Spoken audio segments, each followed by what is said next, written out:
Great to have you with us this afternoon, and we begin here at 4 with major developments in the now 40-year-long investigation into the Tylenol murder. 7 people were murdered when someone put cyanide in that painkiller and then put those pills back on store shelves. Well, today we learned that investigators have gone to Boston this week to re-interview the man considered the prime suspect in those 7 deaths. James Lewis was never charged with those murders, but was convicted of trying to extort $1 million from Johnson & Johnson in the days after the cyanide-laced pills showed up on store shelves. The CBS 2 investigators began re-examining this case back in April. CBS 2 investigator Brad Edwards in the newsroom now with what we've learned. Brad, I know you've put a lot of time and effort into this. We have, Joe and Marie. We went to Boston as well in June to try and track down James Lewis, and we did. At the very same Cambridge apartment he moved into after being released from prison. Let's give you some background here. In 1982, 7 people in Greater Chicago died after taking Tylenol laced with cyanide. Next week marks 40 years since that event. It terrified the city and the country. And soon after, a man wrote an extortion letter to Johnson & Johnson and its subsidiary, the maker of Tylenol, demanding $1 million to stop the killings. The man who wrote that letter was James Lewis. He'd later spend a dozen years in prison for the attempted extortion. 40 years later, he remains a person of interest in the actual killings. He's really the only known living person of interest. When we went looking for him, he hadn't been heard or seen from in really more than a decade. We went to Lewis's apartment outside of Boston. We knew it was him. As you'll see, though, he is a man with a long history of not being honest. Should be our guy. James Lewis. Ever heard of him? Looking for someone in your building. What are the odds they talk to me? He's not going to talk to you. The Lewises, have you ever heard of them? No.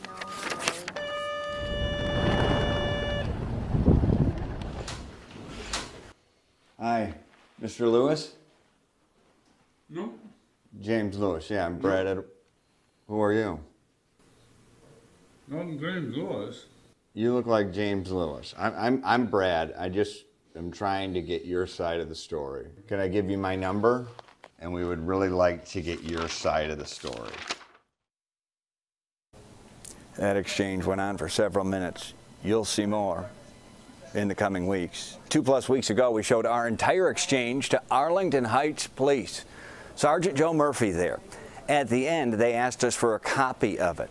Sergeant Murphy is the default head of the task force, which includes numerous agencies, state police, the FBI. He was unable to comment today, unable to, citing the ongoing nature of the investigation. However, CBS 2 investigators were able to confirm that individuals investigating the Tylenol murders were in Boston in recent days, furthering investigative efforts here 40 years later. And that included interviewing James Lewis. Over the past 6 months, we've interviewed dozens of people connected to the case, from former police officers to emergency personnel to immediate family members of the victims. We'll share their stories in a multi-part docu-series later this fall. Here's a preview. It was probably one of the first acts of domestic terrorism. A frightening pattern began to take shape some 5 hours later in the neighboring suburb of Arlington Heights. When you live through something like that, you'll never forget it. This was a terrible tragedy for 7 families. He took my life, shattered my life and my family life. Calls have been coming into the investigative task force so heavily that all 7 lines into the center have been almost constantly jammed. If it can happen with this, what else can it happen? Have you found a common denominator? No, sir. We're working in conjunction with Johnson & Johnson in an effort to determine if there is a common denominator. Who would think of that? What kind of mind thinks about that? The search for the Tylenol cyanide killer continues to center on this photograph. Have you ever done an interview about this? No, only with the FBI. 7 people? You're gonna let a murderer just go? Why can't the authorities arrest this man? He's a madman. Kansas City Police Sergeant David Barton was watching an evening news broadcast when he saw a picture of a man who looked familiar. I jumped off the couch, said, "That's damn James Lewis." You remember the name Lewis? I just told you that 3 times. just another one of the ups that plague this case. We're actively pursuing this investigation. This is not collecting dust on a shelf. I don't think it'll ever be solved. For 40 years, you would think that somebody would say something. You ever seen this guy?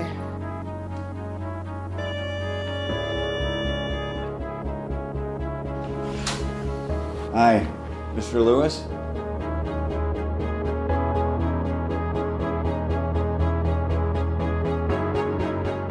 If this was on the shelves then, we wouldn't be sitting here now. That a preview of our docu-series Painkiller, multi-part series coming this fall. 40 years later, still making headlines.